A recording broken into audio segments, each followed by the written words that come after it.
Bapa di surga, biarlah lagu ini menjadi doa kami dan permohonan kami kepada Tuhan, supaya pikiran Kristus, supaya kebenaran Kristus boleh memenuhi hati dan pikiran kami. Tuhan, berbelas kasihanlah kepada kami, orang-orang yang tidak layak untuk menerima firman-Mu, orang-orang yang tidak layak menerima anugerah-Mu, orang-orang yang tidak layak karena kami adalah orang-orang yang telah berdosa dan melawan Tuhan. Tapi hanya karena anugerah dan belas kasihan-Mu, Kau telah memanggil kami, menyelamatkan kami, bahkan terus menopang kami di dalam kehidupan kami di tengah-tengah dunia yang gelap ini. Kami mohon Roh-Mu yang kudus berkata-kata kepada kami, memberikan firman-Mu kepada kami, firman yang kami butuhkan untuk kami boleh hidup di tengah-tengah perjalanan iman kami, firman yang boleh menjadi pelita bagi kaki kami dan terang bagi jalan kami. Berkati kami semua, berbelas kasihan kepada hamba-Mu, sehingga dia boleh dengan setia dan dengan penuh kuasa daripada Roh-Mu yang kudus memberitakan firman-Mu yang hidup dan yang menghidupkan kami. Di dalam nama Tuhan kami Yesus Kristus, kami bersyukur, kami berdoa. Amin. Silakan duduk saudara sekalian. Mari kita membuka Alkitab kita dari surat 2 Petrus. Kita akan membaca 2 Petrus pasal yang pertama. Saya akan mengulang sedikit ayat 16 sampai 18 dan kemudian kita melanjutkan sampai ayat yang ke-21. 2 Petrus pasal yang pertama, saya akan mulai membaca dari ayat yang ke-16 sampai ayat yang ke-21. Sebab kami tidak mengikuti dongeng-dongeng isapan jempol manusia ketika kami memberitahukan kepadamu kuasa dan kedatangan Tuhan kita Yesus Kristus sebagai Raja. Tetapi kami adalah saksi mata dari kebesarannya. Kami menyaksikan bagaimana Ia menerima kehormatan dan kemuliaan dari Allah Bapa ketika datang kepadanya suara dari yang maha mulia yang mengatakan, inilah anak yang kukasihi, kepadanyalah aku berkenan. Suara itu kami dengar datang dari sorga ketika kami bersama-sama dengan Dia di atas gunung yang kudus. Dengan demikian kami makin diteguhkan oleh firman yang telah disampaikan oleh para nabi. Alangkah baiknya kalau kamu memperhatikannya sama seperti memperhatikan pelita yang bercahaya di tempat yang gelap sampai fajar menyingsing dan bintang timur terbit bersinar di dalam hatimu. Yang terutama harus kamu ketahui ialah bahwa nubuat-nubuat dalam kitab suci tidak boleh ditafsirkan menurut kehendak sendiri. Sebab tidak pernah nubuat dihasilkan oleh kehendak manusia, tetapi oleh dorongan Roh Kudus, orang-orang berbicara atas nama Allah. Saya teringat beberapa tahun yang lalu, sudah lama, waktu masih di Indonesia, saya bersama istri saya itu mau menonton film Jurassic Park. Sudah tahu berapa lama yang lalu berarti ya. Sudah lama sekali Jurassic Park yang pertama. Ya, itu kami dengar, wah, orang-orang heboh gitu ya. Waktu muncul film itu heboh karena tidak pernah ada film seperti itu yang bagus, menarik sekali, ramai sekali, orang semua mau nonton film Jurassic Park yang pertama itu. Lalu kami kalau tidak salah hari Sabtu waktu itu belum ada sistem tiket, beli pesan online segala belum ada gitu ya. Jadi kita jam yang pertama pagi-pagi, tidak tahu pagi atau siang, lupa, mungkin pagi jam 10 atau jam 12 siang begitu ya. Tayangan yang pertama kita mau nonton supaya dapat tiket, karena dengar semua datang sudah habis penuh sekali begitu ya. Kami ingin nonton, akhirnya datang tayangan yang pertama itu, kami datang ke situ sebelum pintunya dibuka. Bukan hanya loketnya belum dibuka, tetapi pintu depannya itu belum dibuka. Ya, pintu depannya. Jadi kita sudah datang situ, ternyata sudah ada kira-kira 7-8 orang sudah ngantri di situ. Ya, kami ikut ngantri di situ. Lalu kemudian tidak lama kemudian banyak orang, puluhan orang, mungkin lebih dari 100 orang sudah ngantri di belakang. Ya, untuk beli tiket menonton Jurassic Park.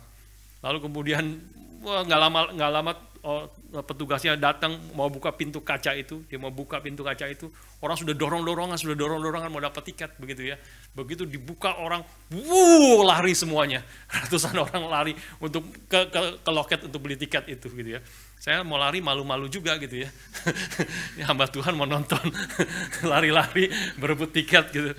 Akhirnya ya saya waktu mau jalan pelan-pelan tapi dari belakang robos lewatin dan sebagainya, hampir terjatuh begitu. Tapi saya jadi teringat dari peristiwa itu bagaimana sebenarnya hidup kita sebagai orang Kristen itu mirip seperti itu ya.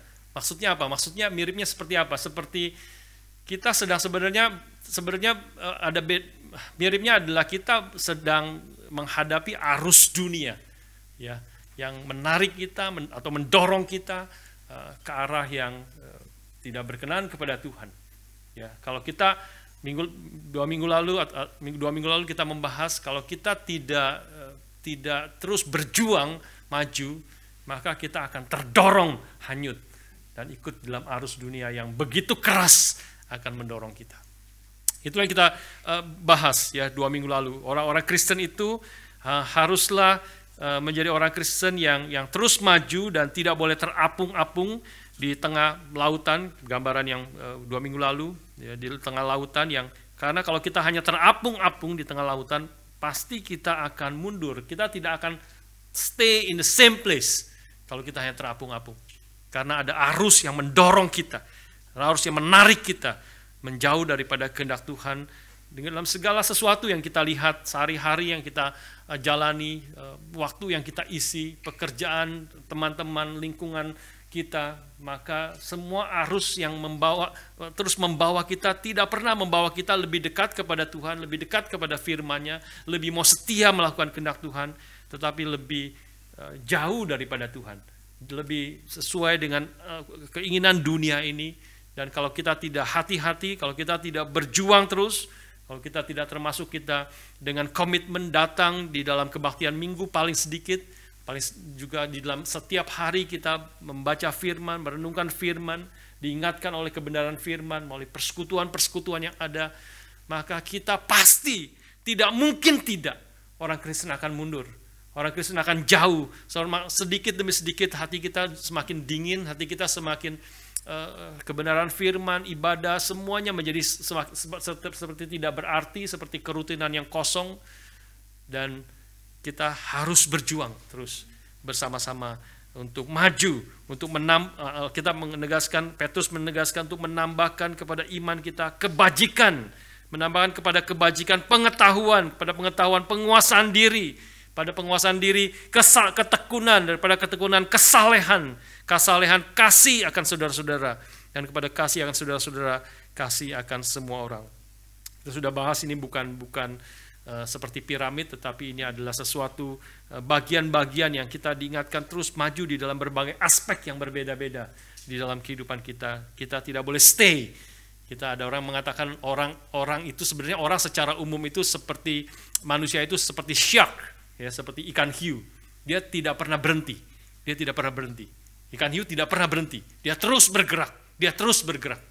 Ya. Dan pergerakan kita harap kita bergerak menuju kepada kehendak Tuhan, kita semakin maju ke dalam perintah Tuhan yang harap kita boleh melihatnya hari ini adalah perintah yang indah, perintah yang baik, perintah yang bukan hanya menyenangkan hati Tuhan, berkenan kepada Tuhan, tapi perintah yang adalah baik bagi kita untuk kesukaan kita, untuk hidup yang berkelimpahan di hadapan Tuhan, hidup yang sesungguhnya yang Tuhan inginkan, hidup yang di hadapannya ada sukacita berlimpah-limpah, di tangan kanannya ada nikmat senantiasa.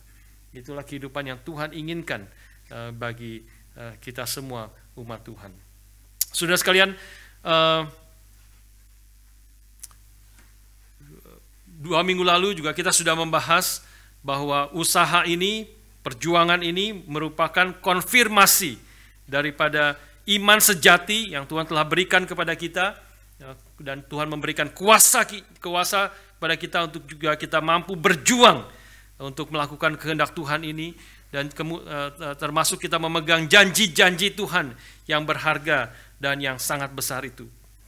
Dan kemudian minggu lalu kita secara khusus membahas tentang apa yang Petrus tekankan tentang janji Allah ini, yaitu tentang janji kedatangan Kristus yang kedua kalinya, di mana Dia akan datang sebagai Raja di dalam kemuliaannya, dan Dia akan menghakimi semua orang yang hidup dan yang mati. Dan Petrus menegaskan, minggu lalu kita membahas, ini adalah sesuatu yang pasti karena Dia adalah saksi mata daripada kemuliaan Kristus yang pertama ketika Kristus datang pertama kali. Dan khususnya Dia menekankan satu aspek pengalaman di mana Dia bersama dua murid yang lain yang paling dekat dengan Kristus, yang boleh dibilang the inner circle, yaitu Petrus, Yohanes, dan Yakobus. Itu mereka bersama-sama bertiga untuk menyaksikan akan bagaimana Kristus dimuliakan di atas gunung yang kudus itu. Dan itu sesuatu yang bagi Petrus, dia menegaskan ini adalah melihat kemuliaan, keagungan yang begitu besar, maka Kristus yang kemudian mati dan kemudian bangkit, dan dia berjanji bahwa dia akan datang kembali untuk kedua kalinya, maka itu adalah sesuatu yang pasti akan terjadi karena dia sudah menyaksikan akan kemuliaan Kristus di atas gunung itu.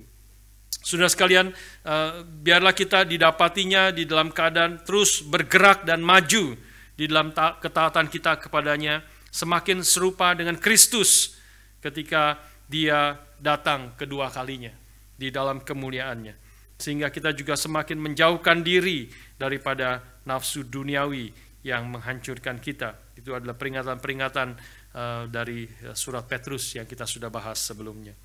Hari ini saudara sekalian, di dalam ayat yang ke-19 dan 21 yang kita akan renungkan secara khusus, Petrus mau menegaskan kepastian akan kedatangan Kristus ini berdasarkan firman yang telah disampaikan para nabi. Petrus mengatakan di sini, kemudian dengan demikian, dengan apa yang sudah dibahas khususnya tentang kedatangan Kristus yang akan datang, yang berdasarkan saksi mata yang sudah dia katakan ayat 19, dengan demikian kami makin diteguhkan oleh firman yang telah disampaikan oleh para nabi. Alangkah baiknya kalau kamu memperhatikannya sama seperti memperhatikan pelita yang bercahaya di tempat yang gelap sampai fajar menyingsing dan bintang timur bersinar di dalam hatimu. Di sini Petrus kemudian menarik kembali kepada bukan apa yang menjadi, dia sudah menyaksikan, dia sudah bertemu dengan Kristus sendiri, tapi sekarang dia tarik, ternyata semua yang saya saksikan dan semua yang saya katakan sebelumnya itu sudah dikatakan sebelumnya lagi oleh para nabi. Ya, firman yang telah disampaikan para nabi di dalam perjanjian lama. Ya, banyak nubuatan tentang kedatangan Mesias di dalam perjanjian lama, yang kemudian secara khusus dikaitkan dengan apa yang disebut sebagai the day of the Lord, hari Tuhan yang dahsyat itu. Saya ajak kita membuka satu bagian dari salah satu nubuatan ini di dalam kitab Yoel pasal yang kedua. Kitab Yoel pasal yang kedua, kita membaca Yoel pasal yang kedua ayat yang ke 28 sampai ayat yang ke-32. Yoel pasal 2. Yoel itu ya setelah, jarang kita buka ya, setelah kita para nabi, setelah Mazmur, agak panjang di belakangnya. Sebelum Obadja, Yunus, Mika, ya. Yoel pasal 2 ayat 28 sampai 32. Saya bacakan bagi saudara. Kemudian daripada itu akan terjadi bahwa aku akan mencurahkan rohku, ini perkataan firman Tuhan ya, Tuhan yang berkata, kemudian aku akan mencurahkan rohku ke atas semua manusia, maka anak-anakmu laki-laki dan perempuan akan bernubuat, orang-orangmu yang tua akan mendapat mimpi, teruna-terunamu akan mendapat penglihatan-penglihatan, juga ke atas hamba-hambamu laki-laki dan perempuan akan kucurahkan rohku pada hari-hari itu. Aku akan mengadakan mukjizat-mukjizat di langit dan di bumi, darah dan api dan gumpalan-gumpalan asap. Matahari akan berubah menjadi gelap gulita dan bulan menjadi darah sebelum datangnya hari Tuhan yang hebat dan dahsyat itu. Dan barang siapa yang berseru kepada nama Tuhan akan diselamatkan, sebab di Gunung Sion dan di Yerusalem akan ada keselamatan seperti yang telah difirmankan Tuhan, dan setiap orang yang dipanggil Tuhan akan termasuk orang-orang yang terlepas. Saudara sekalian, ini adalah salah satu nubuatan tentang kedatangan Mesias yang dikaitkan dengan hari Tuhan yang besar dan dahsyat itu. Dan orang-orang Israel berpikir ketika membaca, mendengar akan nubuatan perjanjian lama, mereka berpikir ketika Mesias akan tiba itu, maka berakhirlah dunia yang seperti mereka hidupi sekarang ini, dan tibalah hari Tuhan yang hebat dan dahsyat itu. Tapi kalau kita terus berjalan di dalam perjanjian baru, bagaimana mengerti akan nubuat ini, maka kita mengetahui bahwa di dalam hari Pentakosta, yaitu di mana hari ketika Roh Kudus itu dicurahkan, maka pada hari itu kemudian Petrus berkhotbah tentang apa artinya ketika Roh Kudus itu dicurahkan kepada mereka. Maka Petrus kemudian mengutip akan Yoel pasal yang kedua ini dan mengatakan bahwa Yoel pasal kedua ini berbicara tentang hari Tuhan yang hebat dan dahsyat itu sekarang telah digenapi di dalam kedatangan akan Roh Kudus. Dan tentu itu berkaitan dengan kedatangan Kristus yang pertama melalui kematiannya, kebangkitannya, dan Kristus naik ke surga, dan kemudian tidak lama kemudian Roh Kudus turun, dan Petrus mengatakan hari Tuhan yang dahsyat dan besar itu sekarang sudah datang, sudah digenapi. Tetapi tidak semuanya apa yang dikatakan sini sudah terjadi. Ya, maka saudara sekalian, maka kita bisa mengerti dari eskatologi daripada perjanjian baru khususnya bahwa hari Tuhan yang besar dan dahsyat itu memang sudah tiba, tetapi belum tiba secara keseluruhan. Ya, Petrus menegaskan di dalam Kisah Para Rasul pasal kedua, di dalam khotbah hari Pentakosta itu, dia mengatakan inilah hari-hari yang terakhir itu. Inilah the last days, di mana kita hidup di dalam masa di mana Kristus sudah datang, Mesias itu sudah tiba, zaman yang terakhir itu sudah tiba, kerajaan Allah sudah tiba, seperti Kristus katakan, seperti Yohanes Pembaptis juga katakan, kerajaan Allah sekarang sudah tiba, tetapi belum seluruh aspek daripada kerajaan Allah itu nyata di dalam kehidupan kita hari ini. Ini adalah hari yang Petrus katakan dalam eskatologi perjanjian baru, mengatakan ini adalah hari yang terakhir di mana kita hidup di dalam masa yang disebut sebagai already and not yet. Sudah tiba tetapi belum tiba. Artinya adalah apa? Artinya kerajaan Allah sudah tiba melalui kedatangan Yesus Kristus, kematian dan kebangkitannya. Di atas kayu salib Tuhan Yesus mengatakan sudah selesai. Setelah dia bangkit, dia mengatakan segala kuasa di bumi dan di surga telah diberikan kepadanya.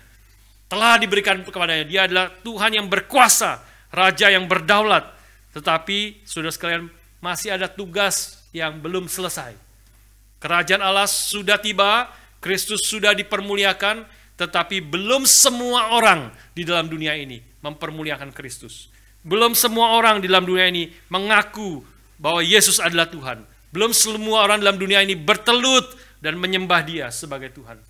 Inilah tugas yang masih Tuhan berikan kepada kita di dalam saat-saat yang terakhir ini.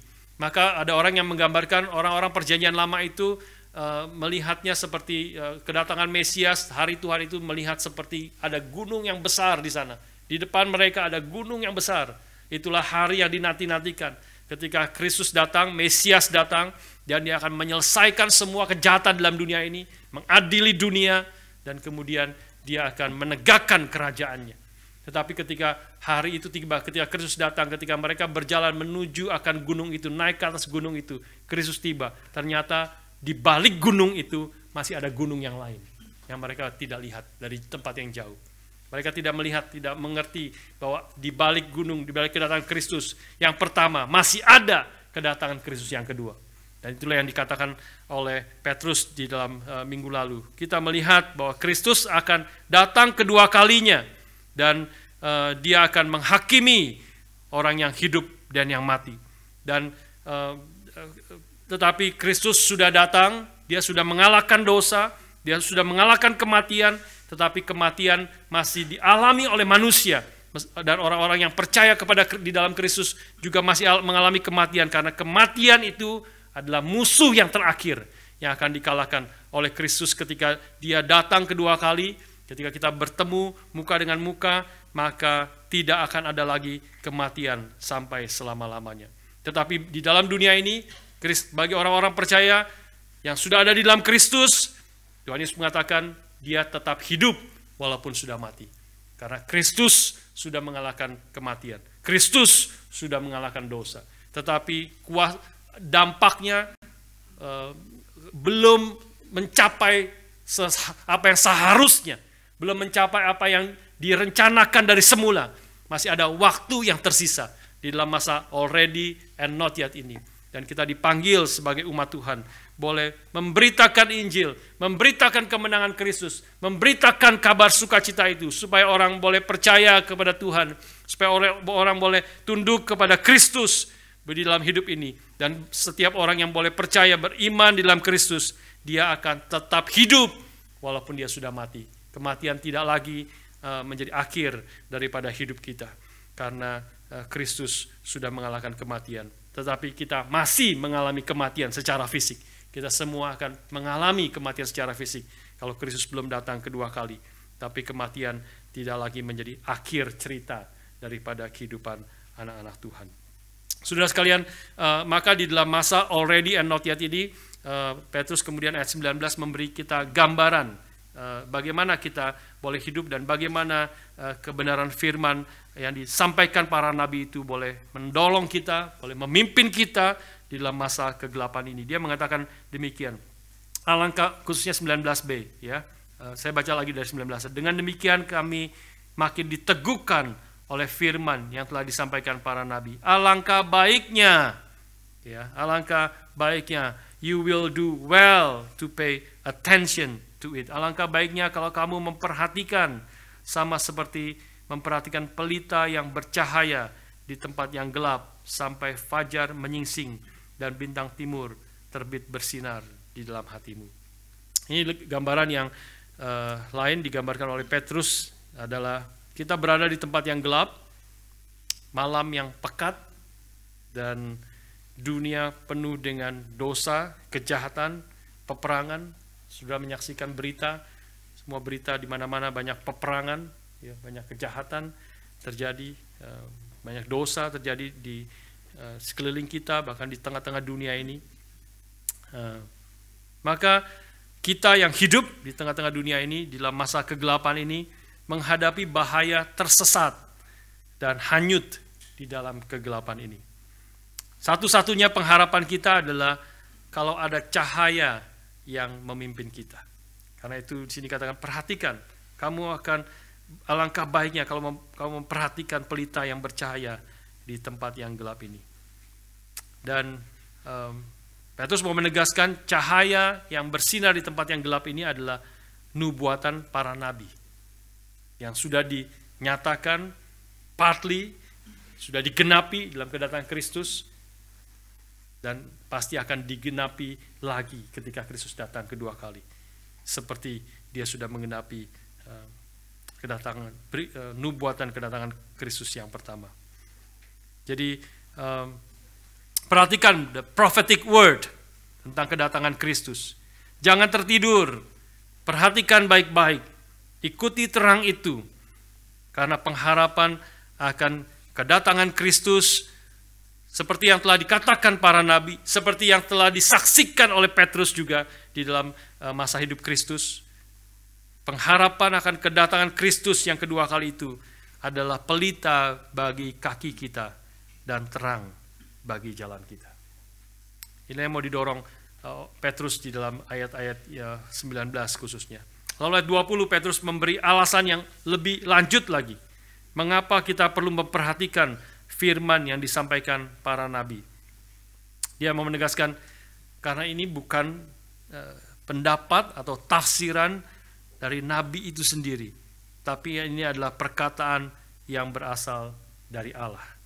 Ya, sudah membaca, saya bacakan sekali lagi. Yang terutama harus kamu ketahui ialah bahwa nubuatan-nubuatan dalam kitab suci tidak boleh ditafsirkan menurut kehendak sendiri, sebab tidak pernah nubuat dihasilkan oleh kehendak manusia, tetapi oleh dorongan Roh Kudus orang-orang berbicara atas nama Allah.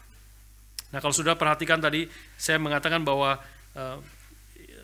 nubuatan para nabi ini bukan pendapat atau tafsiran nabi itu sendiri, tapi adalah perkataan yang berasal dari Allah, nabi-nabi yang dipimpin oleh Roh Allah. Maka saya sebenarnya menafsirkan ayat ke-20 itu lebih mengikuti akan NIV dan bukan Indonesia, meskipun nanti kita lihat sebenarnya juga tidak salah ya. Kalau sudah memperhatikan, Indonesia mengatakan bahwa kitab suci tidak boleh ditafsirkan menurut kehendak sendiri. Kehendak sendiri, kehendaknya siapa itu? Maka kalau baca kalimatnya kita mengerti ya, kehendak kita masing-masing. Kehendak orang yang menerima akan surat ini. Kitab suci tidak boleh ditafsirkan menurut kehendak masing-masing sendiri. Tapi kalau NIV menerjemahkan seperti demikian. Above all, ayat 20. Above all, you must understand that no prophecy of Scripture came about by the prophet's own interpretation. Jadi dia tidak mengatakan kehendak sendiri, tetapi kehendak atau tafsiran dari nabi itu sendiri. Ya, saya rasa ini adalah dua-duanya sebenarnya memang di dalam bahasa aslinya menjadi ini kehendak siapa sebenarnya, menurut kehendak siapa. Kitab suci tidak boleh ditafsirkan menurut kehendaknya siapa, apakah kehendaknya para nabi atau kehendak kita masing-masing yang menerima surat, yang menerima akan apa yang dituliskan para nabi itu. Maka sebenarnya kita bisa mengerti LAI, ESV, English Standard Version itu menerjemahkan sebagai kehendak sendiri, menurut kehendak sendiri, ya masing-masing kita. Dan saya rasa itu juga tidak salah, karena bisa dimengerti kedua-duanya di dalam tafsiran yang ada. Maka ketika menyelidiki bisa dimengerti akan baik itu kehendak bahwa firman Tuhan, bahwa nubuatan para nabi itu tidak ditafsirkan menurut kehendak atau tafsiran nabi itu sendiri, dan dengan implikasinya maka tidak boleh ditafsirkan dan dimengerti oleh diri kita sendiri menurut kehendak kita sendiri. Ya, karena kalau saudara kemudian melihat di dalam pasal yang kedua ayat yang pertama, di dalam satu ayat di bawahnya, maka kita melihat ada warning di situ. Sebagaimana nabi-nabi palsu dahulu tampil di tengah-tengah umat Allah, demikian pula di antara kamu akan ada guru-guru palsu. Mereka akan memasukkan pengajaran-pengajaran sesat yang membinasakan, bahkan mereka akan menyangkal penguasa yang telah menebus mereka. Jadi Petrus di sini berbicara, memberi warning kepada, but there were also false prophets, bicara tentang nabi-nabi palsu. Dulu ada nabi-nabi palsu among the people, just as there will be false teachers among you. Sekarang, ya sekarang dan yang akan datang akan ada guru-guru palsu. Jadi ini adalah peringatan bagi dua-duanya, dan ditegaskan di sini bahwa apa yang kita terima di dalam perjanjian lama dan juga by implication perjanjian baru yang kita terima sekarang, ini bukanlah ditafsirkan, bukanlah dimengerti sesuai dengan kehendak mereka sendiri, menulis sesuai dengan kehendak mereka sendiri. Tetapi mereka dipimpin oleh Roh Kudus yang menguasai mereka. Sehingga apa yang ditulis, apa yang dikatakan para nabi, nubuatan para nabi dan para rasul adalah yang bagi kita sekarang kita terimanya dalam bentuk tulisan di dalam Alkitab. Maka ini bukanlah kehendak para nabi itu sendiri. Ini bukan kehendak para rasul itu sendiri. Tapi ini adalah firman Tuhan, Roh Kudus yang memimpin mereka sehingga menuliskan bagi kita perkataan dari Tuhan. 2 Timotius pasal 3 berbicara tentang segala tulisan yang diilhamkan Allah, atau segala tulisan yang dinafaskan Allah, memang bermanfaat untuk mengajar, menyatakan kesalahan, memperbaiki kelakuan, dan mendidik kita di dalam kebenaran. Ya, inilah firman Tuhan, ini adalah nafas daripada Allah sendiri yang kita perlu perhatikan, perlu mengertinya, perlu memegangnya, percaya, mengaplikasikan dalam hidup kita. Dan kita boleh, alangkah baiknya kalau kita memperhatikan itu. Itulah kita sedang memperhatikan pelita yang menyala. Di tengah dunia yang gelap, ada pelita yang menyala, yang akan memimpin kita berjalan di jalan yang benar. Karena ini adalah bukan perkataan nabi, bukan perkataan daripada kehendak nabi itu sendiri, tafsiran dari nabi itu sendiri. Dan ini juga bukan kehendak daripada manusia yang mengerti, yang ada bahaya, ada nabi palsu, ada guru palsu sekarang. Dan kalau kita mengikuti akan nabi palsu, guru palsu, maka kita akan tersesat dan akan hidupnya tidak berkenan kepada Tuhan dan hancur dan hidup di dalam kehidupan yang tidak berkenan kepada Tuhan. Saudara sekalian, karena itu kita perlu mengerti dengan tepat apa yang diajarkan oleh firman Tuhan dan kemudian mengaplikasikannya di dalam pengalaman hidup kita. Ya, perlu mempelajari, perlu mengerti sesuai dengan firman Tuhan, dan ini menjadi salah satu keunikan daripada gereja Reform dan banyak gereja-gereja yang baik yang berkenan kepada Tuhan. Salah satu yang kita pernah bahas, salah satu tanda daripada gereja yang menghidupi atau tanda gereja yang sehat adalah gereja yang memberitakan firman secara eksposisi. Artinya memberitakan firman dari pasal demi pasal, kitab demi kitab, ayat demi ayat, dan sehingga kita boleh mengerti apa yang sebenarnya diajarkan oleh firman Tuhan kepada kita. Karena kalau bukan berarti tidak ada tempatnya kita membahas khotbah secara tematik, ada tempatnya, ada waktu-waktu tertentu yang kita perlu membahas secara tema-tema tertentu, tetapi makanan utama kita sebagai satu gereja yang sehat, yang gereja yang berkenan kepada Tuhan, haruslah kita boleh membahas akan firman Tuhan di dalam segala kelimpahannya, firman Tuhan di dalam secara keutuhannya, the whole counsel of God. Kita membahasnya, sehingga kita tidak menghindari, kita tidak hanya memilih-milih bagian yang mudah, bagian yang enak didengar, bagian yang gampang dimengerti. Ada bagian-bagian yang sulit, tetapi ini adalah firman Tuhan yang telah Tuhan berikan kepada kita. Nabi-nabi menulis, para rasul menulis, dipimpin oleh dorongan Roh Kudus. Mereka berbicara atas nama Allah. Karena itu kita perlu mendengar, perlu mengertinya, mengaplikasikan dalam hidup kita. Hidup kita dimengerti dalam seluruh aspek hidup kita dari sudut pandang firman Tuhan. Saya ambil satu contoh di dalam bagaimana kita kadang-kadang menjadi salah di dalam ketika kita salah mengerti akan firman Tuhan, kemudian kita tidak mengaplikasikan, melihat hidup kita, dan kemudian kita menjadi kacau, ya saudara sekalian. Saya ajak kita melihat satu contoh di dalam 1 Korintus pasal yang ke-10. Ini salah satu contoh bagaimana kita orang Kristen membaca firman, mengerti dan coba mengaplikasikan, tetapi dengan salah mengerti, tidak menganggap firman Tuhan itu berdaulat atas hidup kita. 1 Korintus 10 ayat yang ke-13. Saya bacakan bagi saudara sekali lagi. Atau kita baca bersama-sama satu ayat ini. 1 Korintus 10 ayat yang ke-13. 2, 3. Pencobaan yang kamu alami ialah pencobaan biasa yang tidak melebihi kekuatan manusia. Sebab Allah setia dan karena itu Ia tidak akan membiarkan kamu dicobai oleh melampaui kekuatanmu.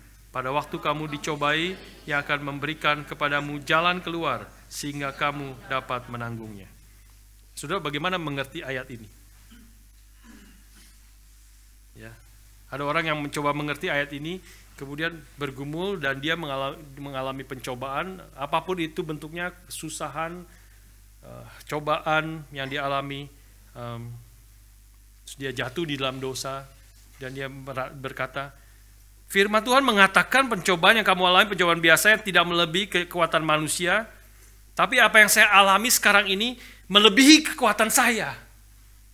Ya, apapun itu, kesusahan, tantangan, penderitaan, tekanan, sehingga dia tidak taat kepada Tuhan dan dia jatuh di dalam dosa, dan dia mengatakan, maksudnya apa ini jadinya? Firman Tuhan mengatakan tidak melebihi kekuatan saya, dan sebab Allah setia, Dia tidak akan membiarkan kamu dicobai melampaui kekuatanmu, tetapi apa yang aku alami ini susah, berat, tidak bisa aku menanggungnya. Jadi bagaimana? Kadang-kadang kita mengalami itu dan seorang mengatakan seperti itu, dan kemudian tapi firman Tuhan mengatakan ketika kamu dicobai, Dia tidak akan membiarkan kamu dicobai melampaui kekuatanmu. Tapi dia mengalami ini pencobaan yang begitu berat, aku tidak mampu menanggungnya. Tuhan katakan di sini, pada waktu kamu dicobai akan memberikan kepadamu jalan keluar sehingga kamu dapat menanggungnya. Tapi tidak ada jalan keluar yang aku lihat, sehingga aku tidak dapat menanggungnya, kesulitan ini. Jadi gimana?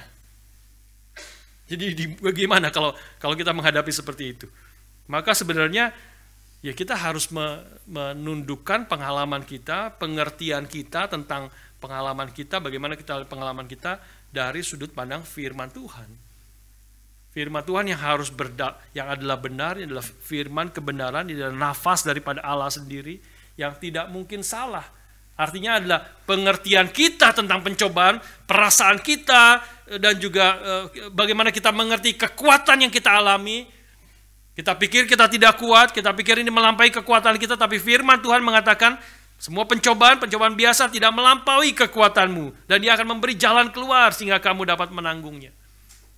Artinya kalau kita kemudian jatuh di dalam dosa, maka itu bukan karena Tuhan tidak memberi kekuatan kepada kita. Bukan karena Tuhan tidak memberi jalan keluar kepada kita. Karena itu adalah firman Tuhan. Dia pasti memberi jalan keluar. Dan pencobaan yang Tuhan izinkan terjadi tidak pernah melampaui kekuatan kita. Itu adalah firman Tuhan. Artinya kalau kita kemudian jatuh dan kita merasa tidak kuat, itu artinya kita yang kurang taat kepada Tuhan. Kita kurang bersandar kepada Tuhan. Kita kurang beriman kepada Tuhan. Kita kurang bergantung kepada Tuhan. Dan itu menjadi sehingga kita jatuh di dalam dosa. Saudara sekalian, mungkin kontras antara apa yang dialami Daud dengan apa yang dialami oleh Yusuf. Ya, Daud dia satu kali jalan tentang pasukannya sedang berperang melawan musuh, tetapi dia hari itu tidur siang, dia tidak ikut berperang, dan dia berjalan-jalan di sotoh istana, dan dia melihat Batsheba sedang mandi. Wanita yang cantik itu sedang mandi, dan tergodalah dia. Dan dia kemudian jatuh di dalam dosa. Ya. Kemudian apa yang harusnya dia katakan? Yang harus dia katakan sebenarnya, dia jalan, mungkin itu konteksnya sudah memberi kita akan mungkin beberapa kesalahan daripada Daud, tetapi paling sedikit dia ketika dia melihat Batsheba yang sedang mandi, dan dia mulai tergoda akan pemandangan itu, ya, maka seharusnya adalah dia berkata seperti Yusuf. Yusuf juga digodai, yang sangat mirip sebenarnya. Juga keadaannya sudah seperti di set up oleh istri daripada Potifar. Tidak ada orang di situ, semua sudah dipersiapkan dengan baik, dan dia sudah memakai baju yang sangat indah.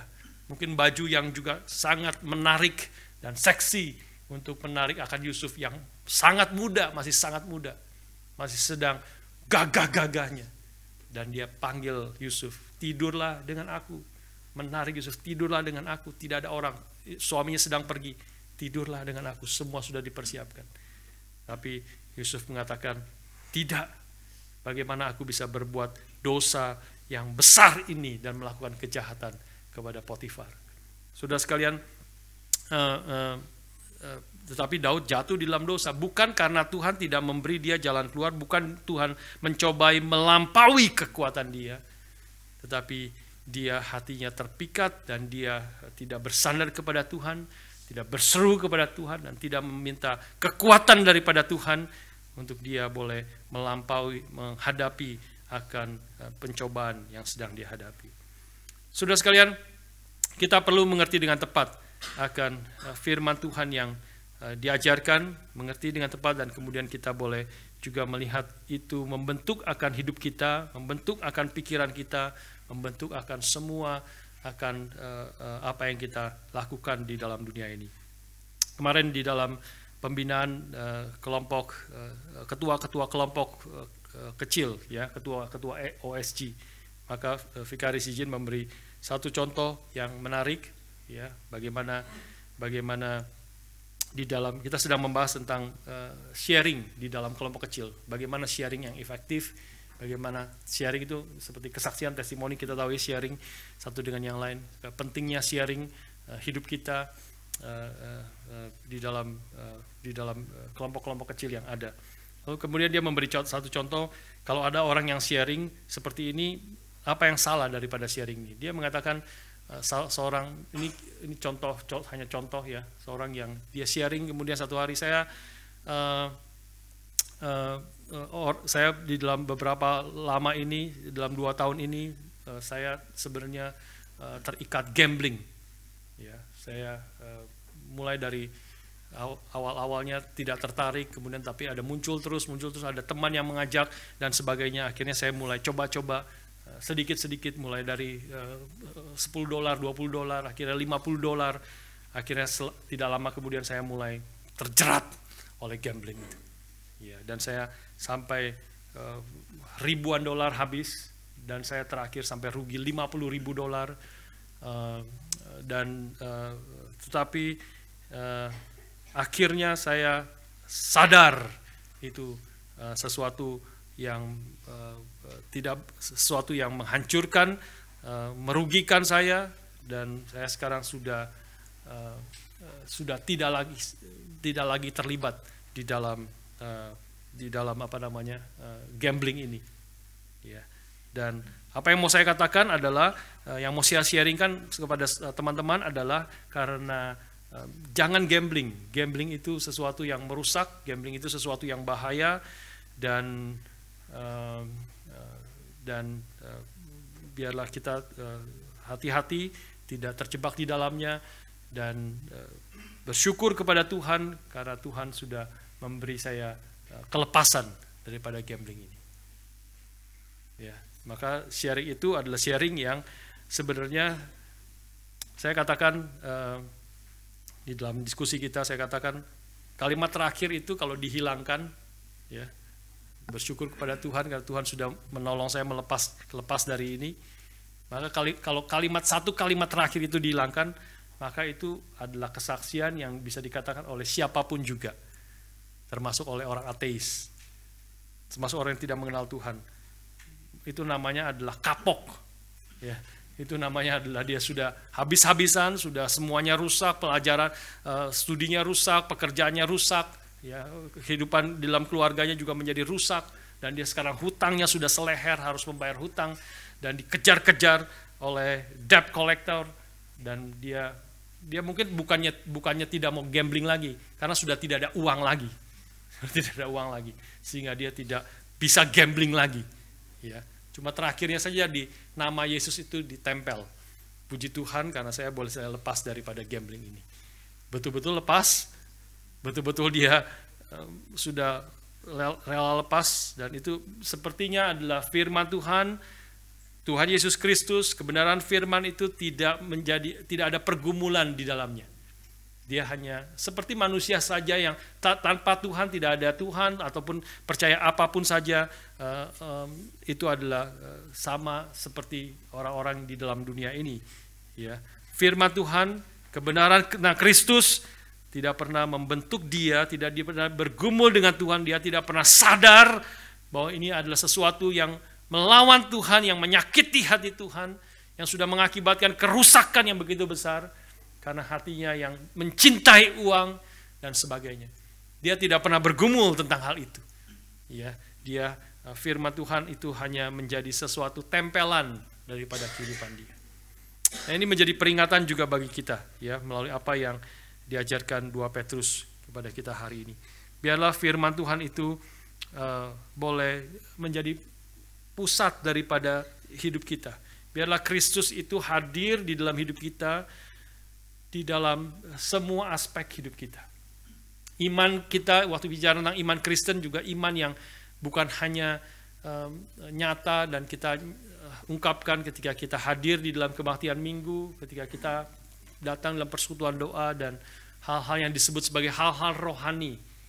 Ya, tetapi iman Kristen, firman Tuhan itu harus menembus, mempengaruhi seluruh cara berpikir kita, seluruh cara hidup kita, seluruh bagaimana waktu kita bekerja, bagaimana waktu kita berelasi, bagaimana kita mendidik anak-anak kita, bagaimana kita berinteraksi dengan suami, dengan istri kita, dengan mertua kita, dengan orang-orang sekeliling kita, bagaimana kita studi, bagaimana kita mengatur waktu kita, uang kita, dan sebagainya. Seluruh panggilan daripada hidup Tuhan bagi kita itu harus menjadi satu panggilan yang utuh yang didasarkan oleh firman Tuhan.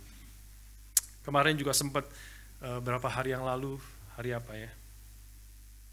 Hari Jumat kita Jumat ada banyak rapat. Jumat siang itu ada meeting dengan STTRI di pusat ya di Jakarta, dan kemudian malamnya juga ada meeting dengan BPH Sinode.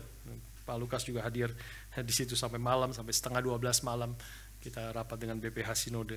Dan siangnya itu kita ada rapat dengan, bukan rapat lah ya pertemuan dengan dosen-dosen dari STTRI.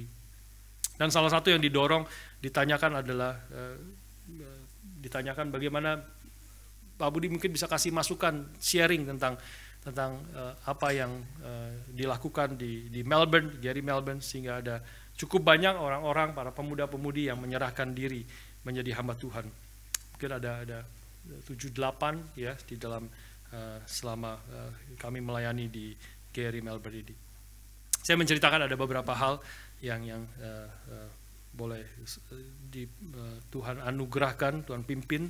Tapi satu hal yang kemudian saya lupa katakan sebenarnya. Ya, saya lupa katakan yang saya waktu selesai bicara, karena ditembak langsung tanya begitu ya. Saya tidak siapkan apa yang perlu saya katakan, tetapi kemudian setelah selesai ngomong saya juga kepikir satu hal yang sebenarnya saya harusnya katakan, yaitu yang mendorong orang-orang untuk ada pemuda-pemuda yang menyerahkan diri menjadi hamba Tuhan, sebenarnya adalah justru hal yang unik yang saya waktu pikirkan lagi, dan kemudian izin kemudian memberi teks kepada saya.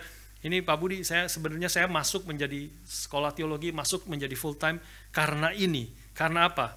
Yaitu karena justru adalah sebenarnya saya tidak terlalu sering itu memanggil orang untuk menjadi hamba-hamba Tuhan. Secara penuh waktu memanggil mereka, nyerahkan diri menjadi hamba Tuhan. Ada secara reguler, ada waktu-waktu tertentu, tapi tidak terlalu sering sesungguhnya. Tetapi yang saya sering tekankan adalah poin yang barusan saya katakan, yang sudah mungkin juga sering dengar. Poin yang saya katakan, justru saya tidak terlalu sering mendengar atau memanggil mereka menjadi hamba Tuhan secara penuh waktu, tetapi saya menuntut mereka, saya menantang mereka, para pemuda-pemudi, untuk hidupnya. Kalau engkau tidak menyerahkan diri menjadi hamba Tuhan, kalau engkau tidak menyerahkan diri menjadi seorang pendeta penuh waktu, masuk sekolah teologi, hidup kamu dipakai untuk apa?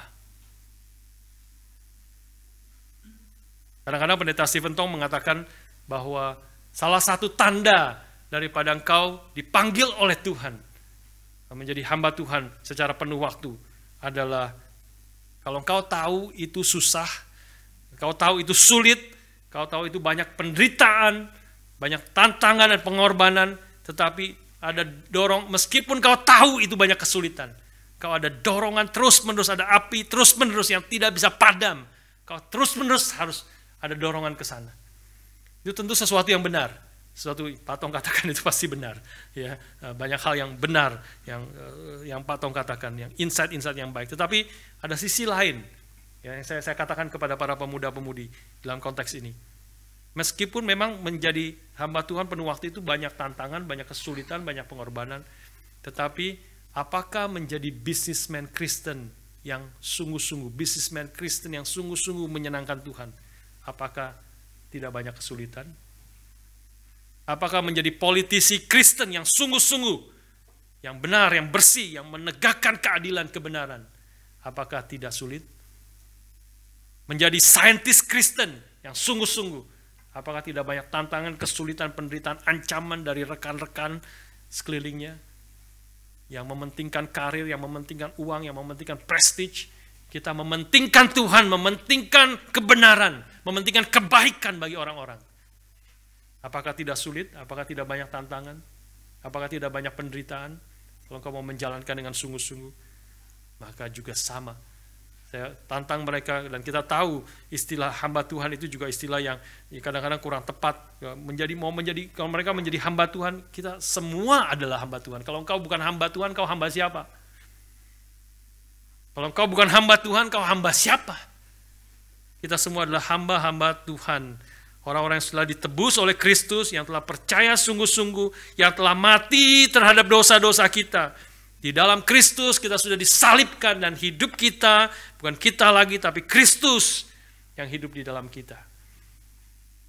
Maka semua yang kita katakan, semua yang kita hidupi, kalau Kristus hidup di dalam kita, hidup kita bukan kita lagi.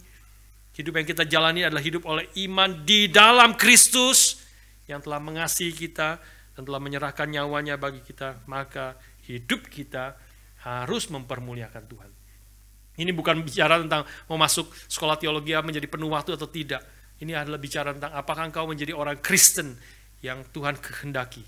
Orang Kristen yang berkenan kepada Tuhan. Di dalam setiap bidangmu, apapun bidangmu, dimanapun engkau harus memuliakan Tuhan. Kau harus hidup meninggikan Tuhan. Karena kalau engkau tidak memuliakan Tuhan, kau memuliakan siapa? Kalau engkau tidak taat kepada Kristus, tidak taat kepada firman-Nya, engkau taat kepada siapa? Kau mentaati siapa? Kau mengikuti siapa? Maka Alkitab terus-menerus menegaskan kepada kita pilihannya cuma dua. Hanya ada dua pilihan.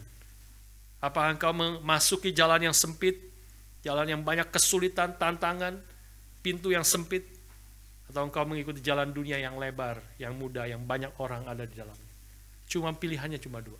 Kalau engkau tidak menyembah Tuhan, memuliakan Dia, maka engkau menyembah dan memuliakan sesuatu yang bukan Tuhan, yang tidak berkenan kepada Tuhan, yang menjadi musuh daripada Tuhan. Saudara sekalian, justru itulah kita sebagai anak-anak Tuhan. 2 Petrus sekali lagi mengingatkan kepada kita, keindahan hidup di dalam Tuhan. Biarlah kita perhatikan, kita hidup di dalam dunia yang gelap, yang penuh kejahatan, penuh dosa, yang terus menarik kita jauh daripada Tuhan. Biarlah kita, alangkah baiknya kalau kamu memperhatikan akan berita firman yang dikatakan para nabi, dituliskan para nabi. Karena para nabi itu tidak mengatakannya sesuai keinginan dia sendiri. Ini adalah firman Tuhan. Para nabi dipimpin oleh Roh Kudus. Firman yang diberikan kepada kita. Bagi kebaikan kita, menjadi pelita bagi kaki kita. Terang bagi jalan kita. Untuk kita hidup sesuai dengan kehendak Tuhan. Saudara sekalian, marilah kita menjadi murid-murid Kristus, orang-orang Kristen yang sungguh-sungguh percaya kepada Tuhan, mempelajari firman, mengerti firman, dan kemudian hidup kita dilihat dari sudut pandang firman Tuhan. Menjadi memiliki biblical worldview, Christian worldview, melihat seluruh aspek hidup kita dari firman Tuhan yang benar, yang indah, yang sejati itu. Karena firman Tuhan ini adalah nafas dari Tuhan sendiri. Firman Tuhan ini adalah kebenaran yang sejati. Firman Tuhan ini adalah firman yang dapat dipercaya sepenuhnya. Dan dia berkuasa, powerful untuk membentuk hati kita. Firman Tuhan ini tidak akan kembali dengan sia-sia. Apa yang dikatakan oleh Tuhan, apa yang dituliskan, pasti akan terjadi. Meskipun berapa sulit, meskipun orang tidak mengerti, meskipun orang-orang melawannya, dia pasti akan terjadi karena inilah perkataan Tuhan. Termasuk kedatangan Kristus yang kedua kali dalam kemuliaannya akan menghakimi semua orang yang hidup dan yang mati. Pasti akan terjadi. Ini adalah firman yang murni, firman yang lebih berharga dari banyak emas murni. Dia adalah firman yang menguduskan kita, menghidupkan kita. Dan dia adalah firman yang menjadikan kita bijaksana, memberi sukacita kepada kita yang hidup di dalam kehendaknya. Orang-orang yang berpegang pada firman ini mendapat upah yang besar. Firman yang menguatkan mereka yang lemah, menghibur mereka yang menderita. Firman ini adalah pelita bagi kaki kita dan terang bagi jalan kita. Firman ini adalah firman yang berkuasa untuk menyelamatkan manusia. Firman, ketika firman yang diberitakan, firman yang sejati itu, firman yang mampu menyelamatkan manusia. Saudara sekalian, biarlah kita sungguh-sungguh kembali menghargai, menyadari betapa indah dan berharganya firman Tuhan. Dan itulah yang menjadi kekuatan pendeta Stephen Tong. Kemanapun beliau pergi, tidak ada artis yang ikut. Kemanapun beliau pergi, tidak ada mukjizat-mukjizat kesembuhan. Datanglah akan ada kesembuhan. Datang, tidak ada kemana-mana pergi, tidak ada memberitakan akan entertainment ataupun apapun saja. Tapi beliau pergi kemana-mana, ke seluruh dunia, memberitakan firman. Firman Tuhan. Karena dia itu adalah firman yang sejati. Firman yang diperlukan. Firman yang sudah tidak dianggap oleh dunia ini. Yang dianggap tidak perlu diinjak-injak dan dibuang. Tapi ini adalah firman yang berkuasa. Biarlah kita menjadi orang-orang yang menyadari ini adalah firman Tuhan yang menciptakan langit dan bumi. Tuhan berfirman, terjadilah segala sesuatu. Firman yang boleh juga menjadi kita renungkan, kita pegang dalam hidup kita.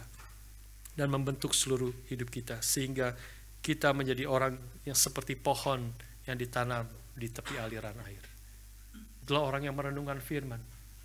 Yang suka akan firman Tuhan dan merenungkan Taurat Tuhan itu siang dan malam. Dia akan seperti pohon yang ditanam di tepi aliran air. Yang menghasilkan buahnya pada musimnya. Apa saja yang diperbuatnya berhasil. Tidak layu daunnya. Bukan demikian orang fasik yang membenci firman, yang tidak memperdulikan firman. Dia seperti sekam yang ditiup angin. Angin bertiup, habislah sekam itu. Karena itu Tuhan mengerti, mengasihi orang-orang benar yang mencintai, merenungkan firman-Nya. Tapi orang-orang fasik itu akan dihakimi oleh Tuhan. Biarlah kita menjadi anak-anak Tuhan dan kita doakan juga untuk gospel rally. Ini adalah gospel rally, Injil yang akan diberitakan firman Tuhan. Kita doakan untuk pendeta Stephen Tong yang Tuhan sudah pakai berpuluh-puluh tahun. Dia boleh Tuhan pakai sekali lagi di dalam gospel rally kali ini ke 11 kota. Pergi ke 11 kota dengan berjuang membawa firman, memberitakan firman. Firman yang telah diberikan kepada para nabi, para rasul. Tapi sekarang dihidupi dan Roh Kudus memimpin. Roh Kudus yang telah memberi wahyu pada para nabi, para rasul. Sekarang Roh Kudus memimpin hamba-hambanya untuk memberitakan firman. Mari kita berdoa. Hanya firman Tuhan yang akan memberi kehidupan. Firman Tuhan yang berkuasa menyelamatkan setiap orang yang percaya. Firman Tuhan yang menghibur, memberi kekuatan kepada kita. Mari kita doakan supaya sungguh-sungguh firman Tuhan yang berkuasa itu boleh diberitakan bagi anak-anak muda, bagi semua orang yang lain. Dan orang boleh kembali kepada Tuhan, dibangkitkan dan hidup sesuai dengan kehendak-Nya. Dan mengalami kehidupan yang berkelimpahan seperti janji firman Tuhan bagi setiap orang yang percaya kepadanya. Mari kita berdoa.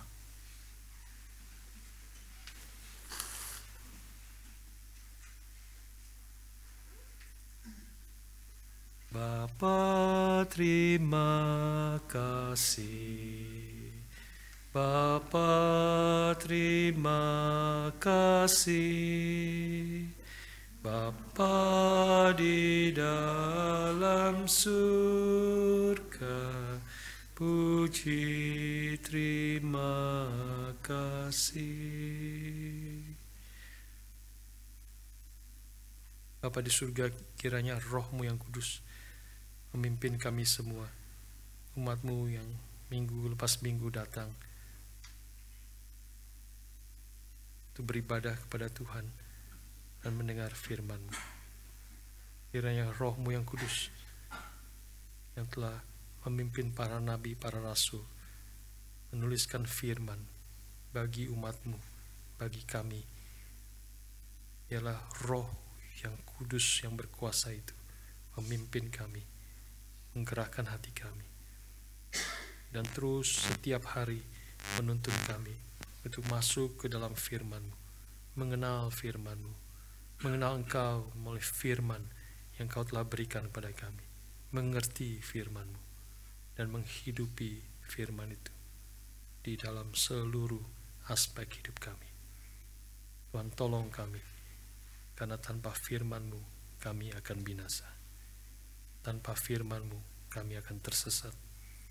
Tanpa firman-Mu kami tidak tahu bagaimana kami harus melangkah dan hidup. Tuhan, tolong kami dan berkati kami semua.